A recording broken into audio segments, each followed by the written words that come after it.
Kasus perkelahian di sebuah gang di wilayah Banjar Puseh Desa Sading Mengui, Badung pada Selasa 28 September malam mulai terkuak. Iwayan Armite alias Pak Ega ditetapkan sebagai tersangka, sedangkan Inyoman Kresna Bayu Putra alias Mang Jagepati masih berstatus sebagai saksi. Sementara itu, korban Imade Oka Suyasa masih menjalani perawatan medis di rumah sakit Mangusade. Salah seorang kerabat Mang Jagepati bernama Sri saat ditemui di Mapores Badung Kamis 30 September menuturkan pemicu perselisihan adalah sebuah status WhatsApp yang dibuat saksi. Status tersebut berbunyi, "Sabar, sabar, kalau mabuk baru berani." Status ini membuat Made Oka tersinggung.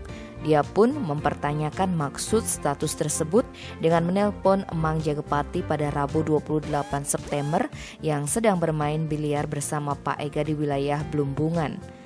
Saksi meminta korban jangan tersinggung apalagi tidak ada menyebut namanya, tetapi Made Oka yang dikenal temperamen langsung emosi. Mang Jagepati lalu diminta untuk menemui korban dengan maksud meluruskan masalah.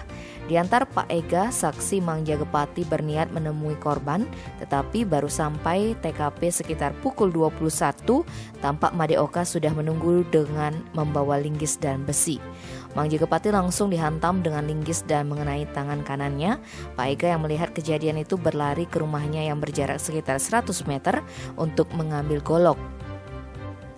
Lalu pria parubaya itu kembali ke lokasi. Ketika sampai di TKP, Pak Ega dipukul dengan linggis oleh korban mengenai pelipis kiri dan leher hingga terluka. Alhasil, Pak Ega alias Armita langsung bereaksi keras dengan membacok Oka secara membabi buta hingga membuat Oka terluka parah. Akhirnya korban memilih berlari menuju jalan raya ke arah selatan. Sekitar 50 meter di sebelah barat jalan, korban tumbang bersimbah darah. Kapolres Badung AKBP Leo Dedi Depretes saat pengungkapan kasus ini menerangkan, pelaku Pak Ega sudah ditetapkan sebagai tersangka sebab unsur penganiayaan dalam pertikaian itu telah terpenuhi.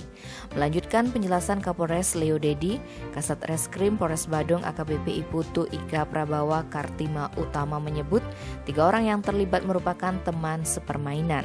Disebut-sebut teman satu ormas, tetapi jadi berselisih karena masalah sepele yaitu status WhatsApp. Selain itu, ada dugaan orang yang terlibat dalam perkelahian karena berada di bawah pengaruh alkohol. Karena bagaimana mungkin teman sepermainan saling pukul, namun pihaknya masih mendalami dugaan tersebut. Disinggung kemungkinan korban menjadi tersangka, Putu Ika mengatakan tergantung laporannya. Namun untuk saat ini, Pak Ega yang menebas korban secara membabi buta dikenakan pasal penganiayaan berat dengan ancaman hukuman 5 tahun penjara. Tim Bali Express melaporkan.